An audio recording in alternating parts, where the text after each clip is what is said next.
If you can become a cabinet maker, you can basically do anything. Like it's a really good place to start. If you can build a cabinet, you can build a house.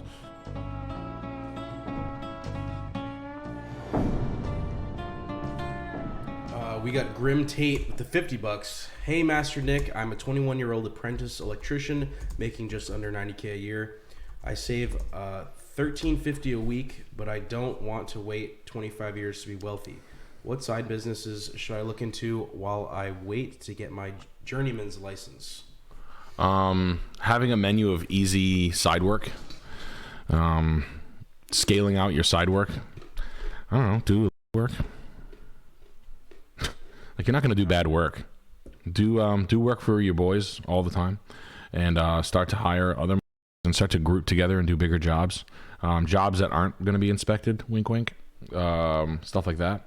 And then things that are adjacent, that are like electrical work adjacent, that don't necessarily follow any code, and having a, I think the way to do it is always like side work and then hustling the pile of money on top of the side work. That's how I've done it my whole life. Like, I had a job, and then my side thing made like an extra 25 grand a year, and I dumped that into something, and I would really like start to grind that hobby until the hobby got really serious. But electricians have like a super great leg up. But there is work that is like electric adjacent. You know what I mean? Like, I know it sounds stupid, like hanging TVs. Like, an electrician mounts a flat screen TV better than anybody. Yeah. Any electrician mounts, their work is clean. Yeah. Like, my buddy Kraus would wire this up. It would be like streamlined. He'd have like the table. He'd know how to make the zip tie cables where everything's nice and stream. Little interior home offices, computer, some network setups like that. Networking, yeah. Yeah. I think that there might be some growth there. You know, in side work, and then hustling the pile of money on the side work. You know, digging trenches, outdoor landscape lighting. That's one. But it's always just your back, and that's not a good answer. And I'm sorry, but there's no crystal ball, and it's always been my back. So that's it, man. We got Jake Olson with the $20. Nick and Chris, I need advice. I lied and told a bar I'm 21 years old to get a job bar backing. I'm 18. My first day is Friday. Should I tell the boss the truth? No. Or keep it a lie? Say you didn't know. What are you talking about? I didn't know. You don't got to be 21 to be a bar back. Just keep working until no one. It doesn't matter. You'll be all right. Just be 21 for 3 years. Yeah. Or 2 years. Oh, man. So great. Yeah. Say you didn't know. No one said anything to me. Oh, you lied. Hold on. They're not going to ask for your ID. Oh, say, I didn't know what you're talking about. Yeah. Oh, I thought you said 86. Oh, I do drugs. Trying to think of things. I don't want to get you in trouble, buddy, but good for you. Can we tell the truth? Yeah. Work a day. Like, work as long as you can. And then they're going to be too obligated to like go back. They're going to like, get really good there. Yeah. Get really good. Work your ass off, be like really helpful the first day, and then like on the third day be like, hey man, or no, do it after they already cut you one paycheck, so they feel so like they're on the line. Like they're on the hook, because they would have ways to check you. This is so funny. How the f- do they not figure that out? Who's your boss? Scum Joe. Hey kid, you want to work? Yeah, let me see. How old are you? 21? You can start Friday. Like good. Yeah, say or you can say that you lived in another state and you didn't need to be 21. Oh yeah, I bar backed from my uncle's bar for years and they never asked for anything. That's what I would do. We got Meaty Punk with the 25. I've been wanting to ask Nick, how do you keep ambition for working for yourself? I lived off eBay for a year a while back, thinking of doing it again. Only problem was lack of ambition sometimes. Thanks. Yeah. I think that by like, I know what you're saying. If I'm being completely transparent, I don't like working for myself all the time. I like going through phases where I work for other people and then work for myself. That's just kind of how it's been. It's never a grass is greener situation. You know what I mean? There's not like a clear answer on it. As far as staying motivated, if you pull the money out and have a better plan for like have a number in mind that you have to make that's really lofty, and shoot for it. And that's kind of the way I would do it. Like even like with antiques, like, you know, you hang out with antiques dealers, they're like, oh, you know, I made $400 last week at the flea market. I'm like, $400?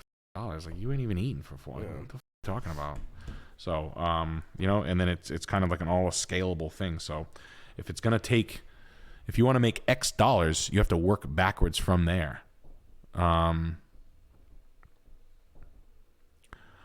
So like, for example, if you like had eBay, if you know you're gonna make, if you want to make $200,000, and you know you're gonna need to invest whatever amount of money into your product, you know, it's just it's all numbers and math. You have to break it down before you get there. And how the are you gonna get your hands on that many pieces or that many things or however you're gonna do it? So having a lofty goal and then pulling aside isn't a bad way to do it. Like having just like a number, like a stupid number in mind, and then being able to have the discipline to like save it and slide out. That should keep you on track and keep your eyes off of the disillusionment by or pissing away the money for inventory or for other things on dumb shit.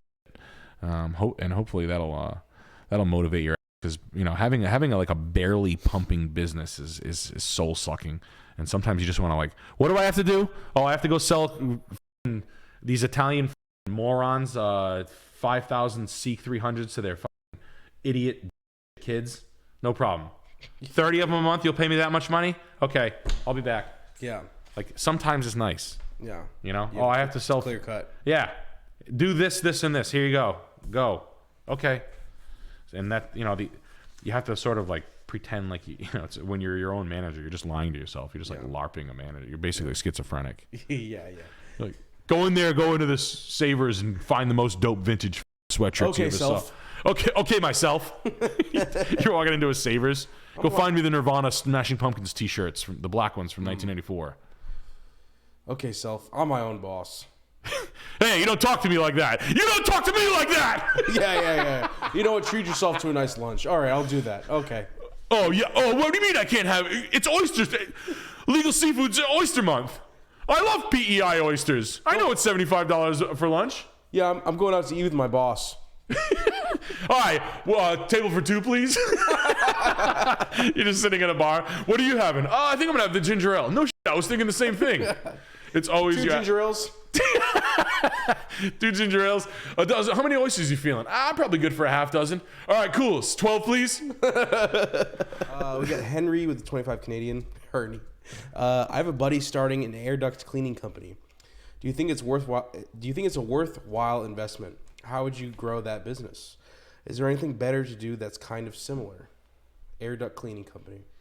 Old folks' homes, nursing homes is good. Is really good. They price shop. They're pretty. I got 3 more houses. Wow, it's a short night. No, it's not. No. Oh no. Yep. Oh, did you close them? Yeah. Oh, thank God. Close. I'm like over here like slowing down. All right, my bad. Oh Ernie. Man, how's Ernie for that? Yeah, so for that, old folks' homes is how I would grow that. Nursing homes, I used to do a lot of them. I had like 30 nursing homes. I got like one guy, he gave me, I was really cool with him. I used to cut his grass for free. I used to grease him. So I'd go cut his grass for free, and all of a sudden he started needing mulch and plants. But he gave me 7 other nursing home contracts. So I had a pretty large maintenance business like right away. But they price chop, but they need to be cleaned constantly. Lots of units, schools. That's how I would go. School superintendents, director of buildings and grounds, just stay in their face, stay in their way. Large multi-units where many units are on a campus is where you want to go. Maybe even specialized medical laboratory equipment, offices, commercial like dental and medical offices. Those are they're pretty strict. So something like that, medical buildings and hospital adjacent medical buildings. That's what I would do. We got Still Hitting with the $20. What up, Nick? What are your thoughts on cabinet making as a trade? I'm 24 and I just got laid off from a factory job I thought I'd have forever. Also, I saw a dude trying to suicide by pit bull in Kensington yesterday. Oh, awesome. Suicide by pit bull. Yeah. Just like slapping a dog in the mouth. Yeah. Like a pit bull. Like, he's like hitting him. Yeah. He's just hitting the dog. Check it out. Check it. Now bite my throat. Now bite my chin off. He's like rubbing Alpo on his chin. Yeah. Damn. Yeah, thoughts on cabinet making? I wouldn't. I if I'm being real with you, man, I think some of like the finish cabinet making is dope as shit. But cabinet making is fine home building. Fine home building is gonna take a little bit of a pause. I think I could be wrong. I don't know. You can apprentice for the best shop. Find someone who's doing the work. I would work underneath someone. I would get in the trades. I think as far as job stability, sounded like you like having a nice stable job. A factory position you thought you'd have. I'm sorry you lost your job that you like. So rare to find a job. I think cabinet making is going to be a little slower. It's really good if you can become a cabinet maker. You can basically do anything. Like it's a really good place to start. If you can build a cabinet, you can build a house. That being said, I think the steadier work is going to be in like general construction, framing, remodels and additions for the most part, siding, windows, etc. As far as job stability, income, staying busy as shit. Unless you find that a really higher end, and the reason why I say higher end is because higher end guys know how to run a business and they've been in business for a long time. So it's a little bit of that job security you should be looking for. So go for. I would try to find the best shop in town by talking to some of the custom home builders, see if they have cabinet makers inside. But I would go work for someone. I would go work for as big of a company as I could find that would take me. And then if not, I would work my way backwards into some of the other open to the weather trades, if you will.